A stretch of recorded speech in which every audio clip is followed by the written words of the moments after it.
میاشتونه افضله ده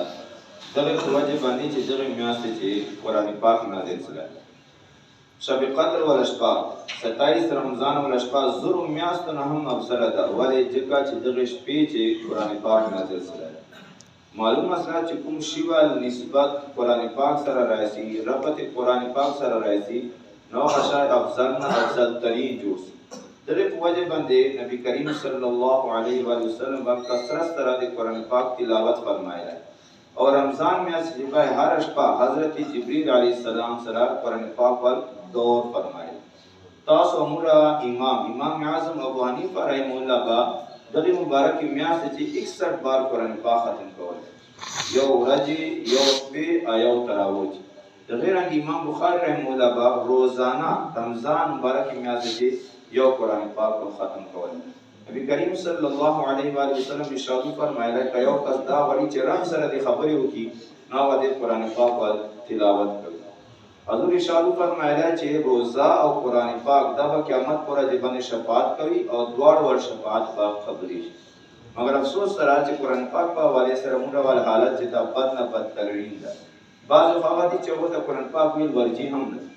او بعض تاسو دي چې کوم توجه به صحیح طریقې سره ویل نه ورته او چاته صحیح طریقې سره ویل ورته هغه به قرآن پاک تلاوت نه کوي ورور چې قرآن پاک پروته ګرد او غبار په پروتي ګردونه په پراتی باندې چې نه چوکسته چې روایت وي صفای کې قرآن پاک تلاوت کوي جماعتو چې شری قرآن پاکونه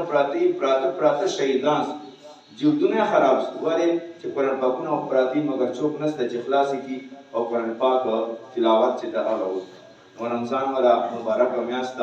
تاسو موږ د قرآن پاک تلاوت کول دا د عادت جو کو دا باندې به استقامت اختیار روزانه سپورټ ټیم یا مشام ته یا چې ټیم ته صحیح درته ملاسي یو پاو نیمه سپارا درې پاو سپارا تلاوت کول دا تاسو موږ خپل عادت جو کو تاکي قرآن پاک سره ربط تعلق چې تاسو پرواز هغه سي برقرار وي الحمدلله دعوت اسلامي عمره پر قرآن پاک ویل زکو دا ډیر آسان کوم کس موبایل استعمالوي ا د پلی سٹور ته راځي مدني قاعده د اپلیکیشن د ډاونلوډ کی نو چې کوم لفظ باندې بوتل دوی د تبخپل وای بغیر د چې استاد بغیر باندې تخپل وای د غیر یو بل اپلیکیشن د القرآن هغه سره ډاونلوډ کی قرآن پاک تلاوت پچې کولای شي درې کارانو په आवाज سره سره قرآن پاک عربی د هم الله پاک تاسو موږ قرآن پاک تلاوت کولو سره قرآن پاک په کوم باندې عمل کولو